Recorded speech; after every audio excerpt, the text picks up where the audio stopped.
Millard Fuller is a name unknown to most Americans, but he was without question among the most extraordinary and impactful people of the 20th century.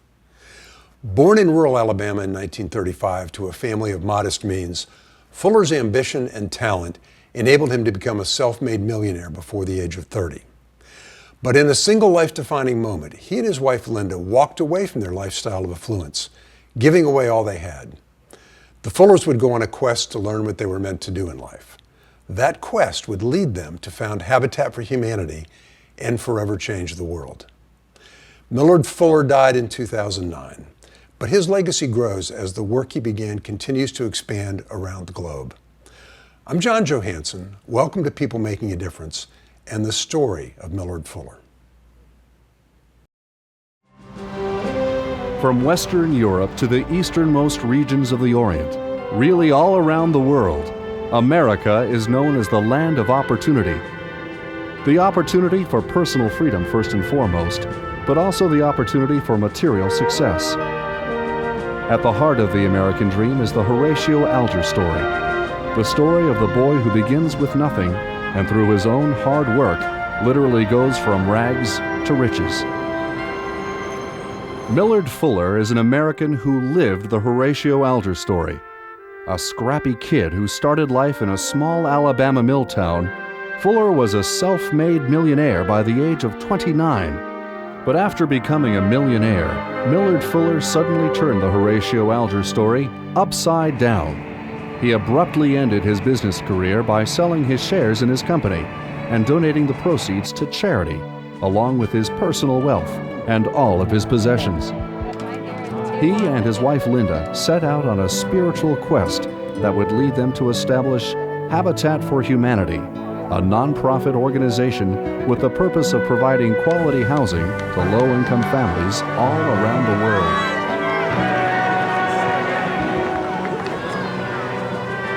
Today, Habitat for Humanity is one of the best-known and most successful charities in the country, and is one of the largest home builders in the United States.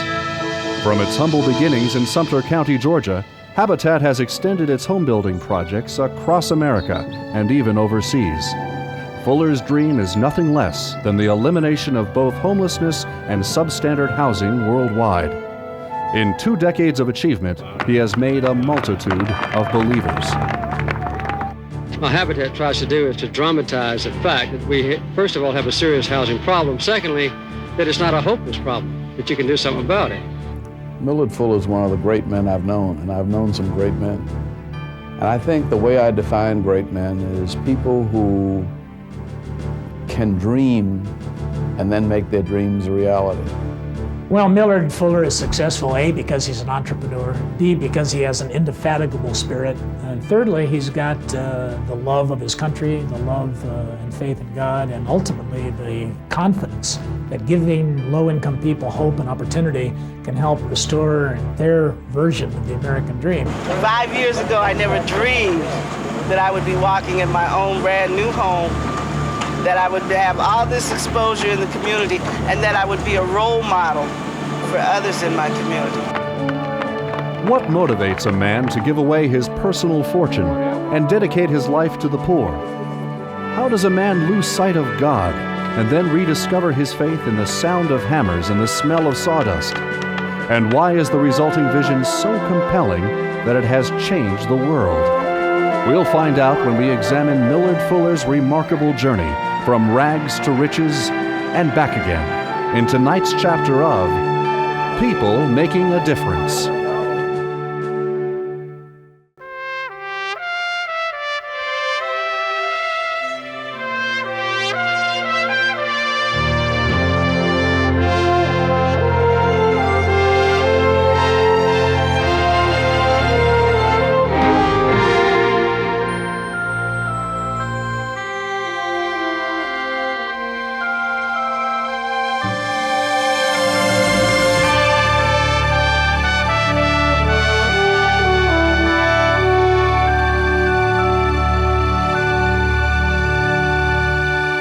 I was raised in a small cotton mill town in East Alabama, the town of Lynette.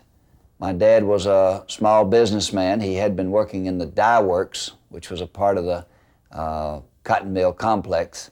And he left that and opened a small grocery store. Then I got into raising rabbits and chickens and eventually started trading old automobiles. Would go and on my bicycle and take orders for groceries from my dad's customers in the surrounding area. How young he was when he started knowing how to make money and to manage it.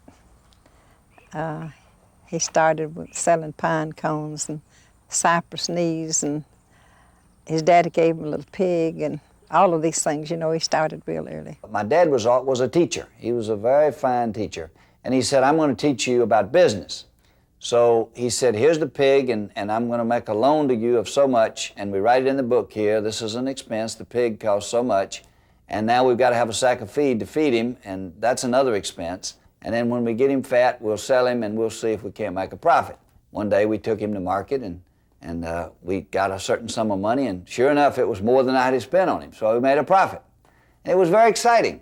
And my daddy rejoiced with me, look, see, son, you made a profit. And then now we got to do something else, you know, and take that money and invest it.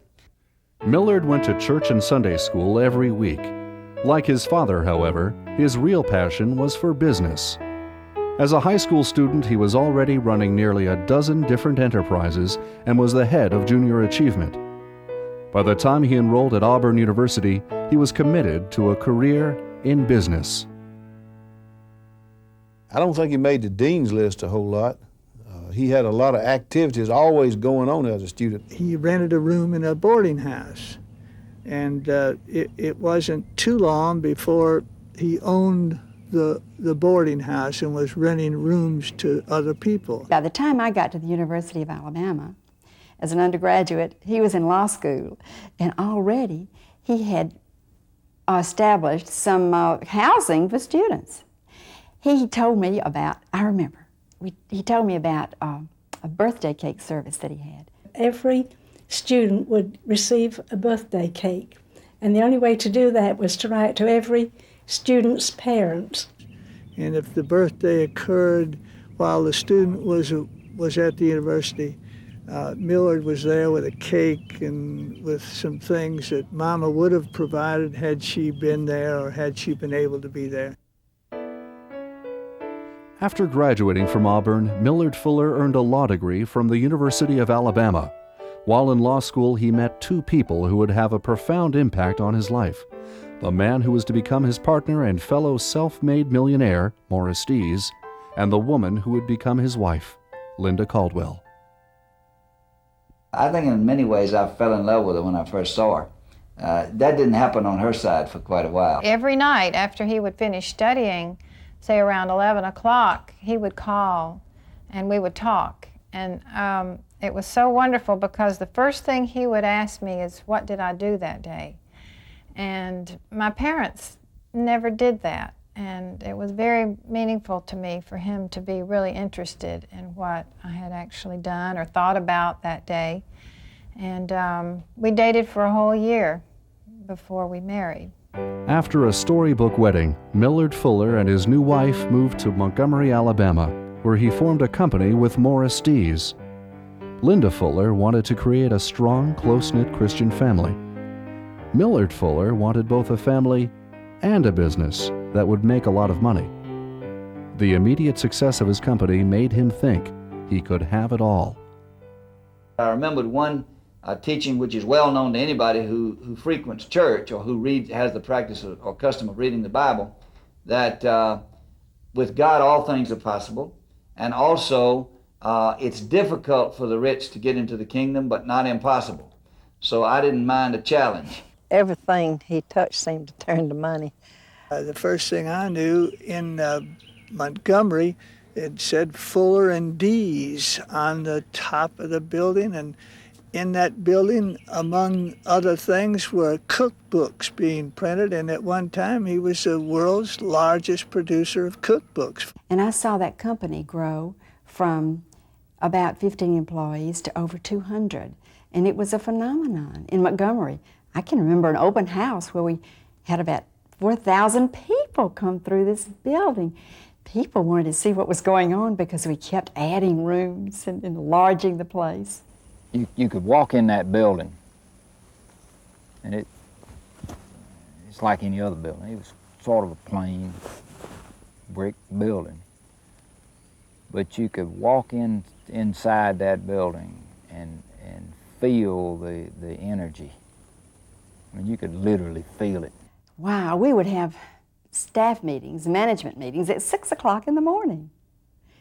But he and his partner were there by 5 o'clock or even earlier. The business was all consuming for me.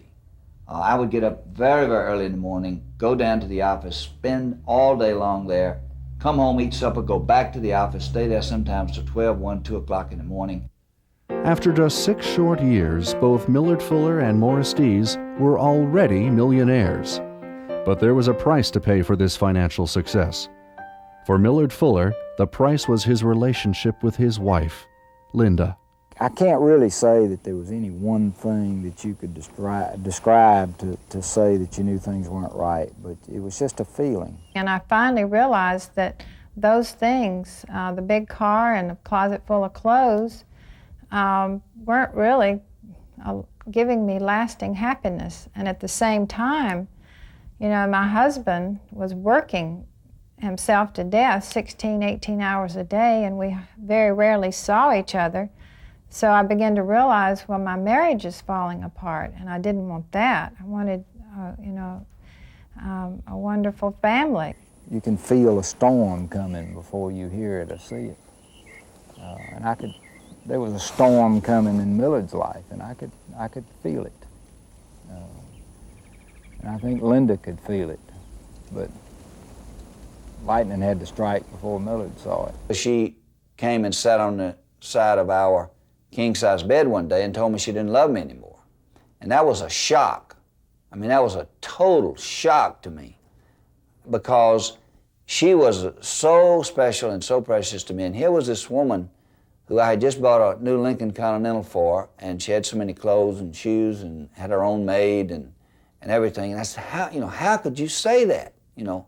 I've given you so much. And she said, yes, you've given all this stuff, but where are you? You're not in the picture. And I don't feel like I have a husband. I remember one time that she took our children on a fishing trip, because it was on a Saturday, and Millard had to work. And I thought, that's sad, because little boys need to have their daddies with them. Millard spent no time with his family. He spent very little time with me, even though I worked there in his office and was his brother. He did nothing but work. But somewhere along the road, like a million other people, money just almost became his God. So she took off for New York City, and I realized, and she mentioned the D word. She said, maybe we should get divorced. So she went to New York, and because, in the Deep South especially, you don't hang your dirty linen out for people you know. You go off somewhere else and take care of it in private. Fortunately, we had lived in New York City for a period of 3 months, and I knew a minister up there. And I contacted him, and he told me something that really impacted my decision, and that is that if I'd ever loved Millard, I could love him again. It would take a lot of effort and a lot of work, but I could love him again. And I was in total misery. I was sitting home figuring out, how in the world, did I go wrong? How did we get into this mess? And eventually, she agreed eventually to see me, and I went up and we began to talk about how we could straighten things out. I knew how much the business meant to Millard, and I thought that when I told him that we were just going to have to make some changes in order to make our marriage work, that he would just decide, well, my business is more important to me, and goodbye. It was a risk for me to say, I can't live this way anymore. And I really just thought he would get mad and walk off, and that would be the last I'd see of him. But he reacted totally the opposite and just embraced me. And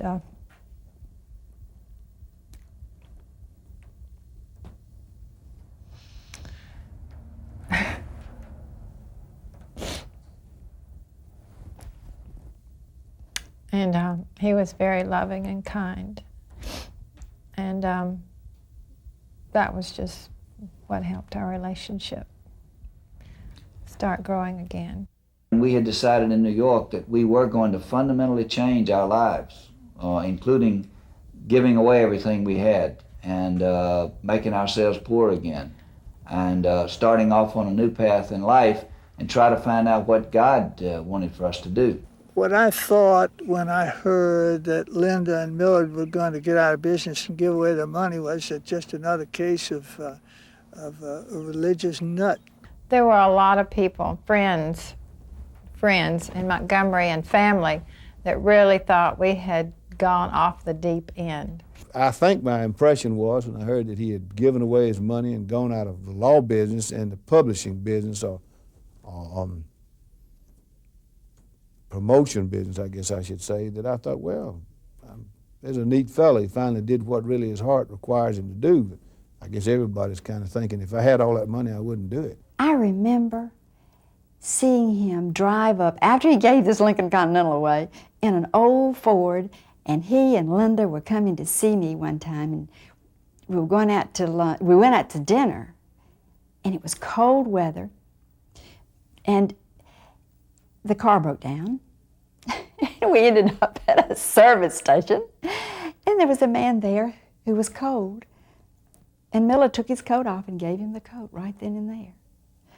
And I think that was probably the only coat he had, because he'd given away, by that time he had given away all of his clothing, all of his furnishings. And you know, it was really hard for me to see him like this and to understand what was going on with him. The Fullers spent 2 weeks in Florida, visiting tourist attractions and beginning the long process of reestablishing themselves as a family. They were also searching for a new direction in their lives.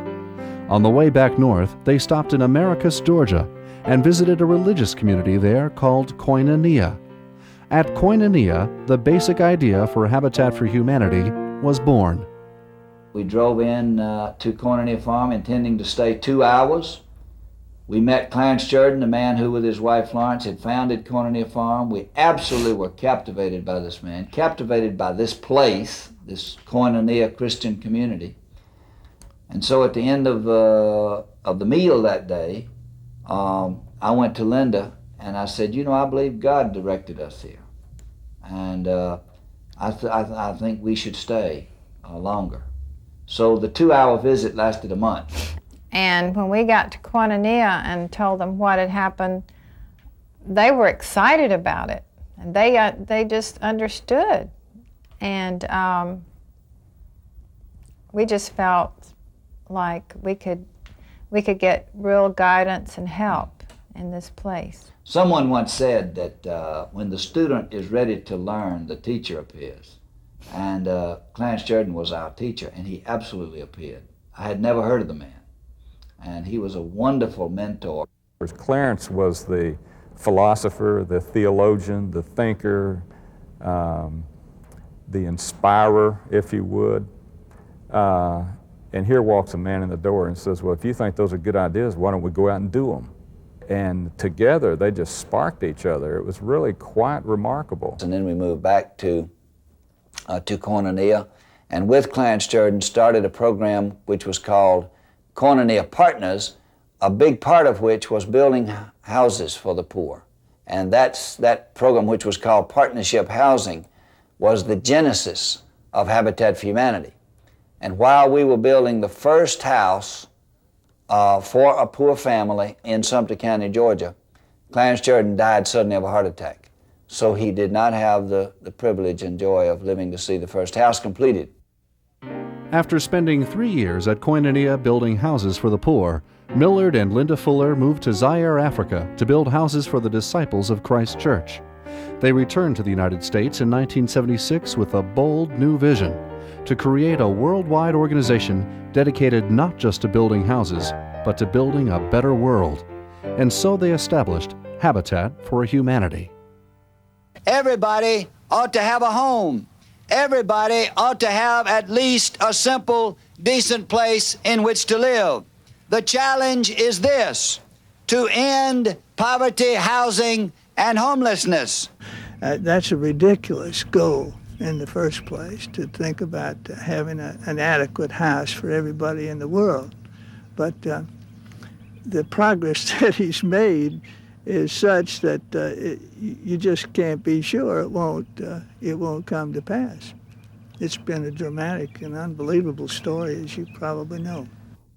It is just phenomenal that Millard could conceive of an operation that could develop housing worldwide and then actually do it with little or no upfront financing, basically on vision and faith. I tell you the truth, I thought, that's a highfalutin sounding phrase. Habitat for humanity. Millard really wants to reach out for humanity. And I couldn't share that vision at that time.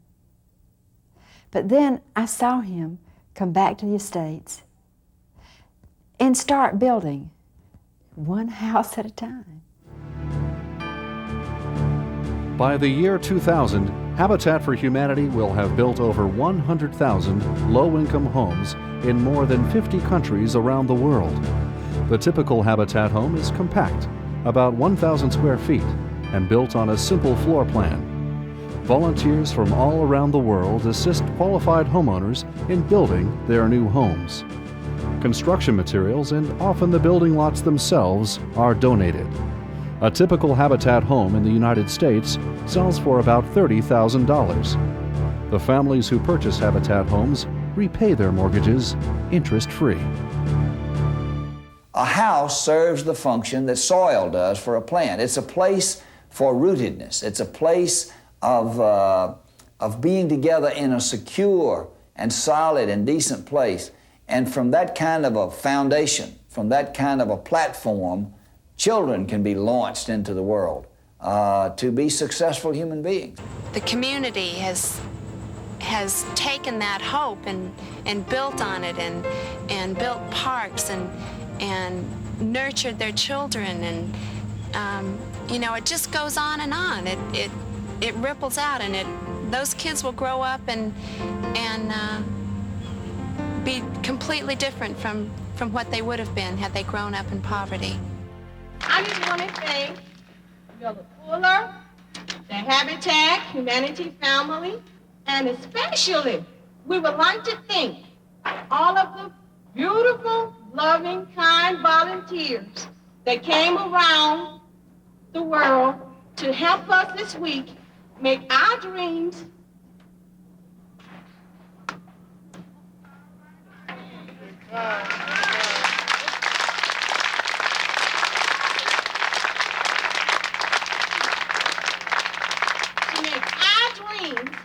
of tomorrow come true. We in Habitat use what we call the theology of the hammer. And the theology of the hammer simply means that while people may differ politically, philosophically, theologically, we can agree on a hammer.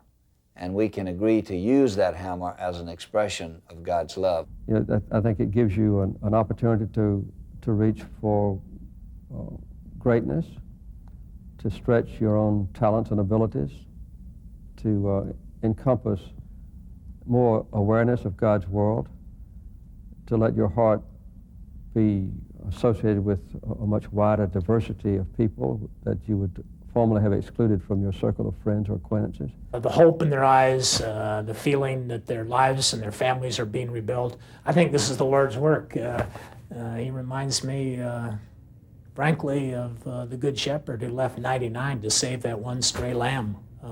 Not only do you prove your love of the stray lamb, but in so doing, you prove your love of what America must stand for here on the eve of the 21st century. Millard Fuller set out to make a difference and succeeded beyond his wildest dreams.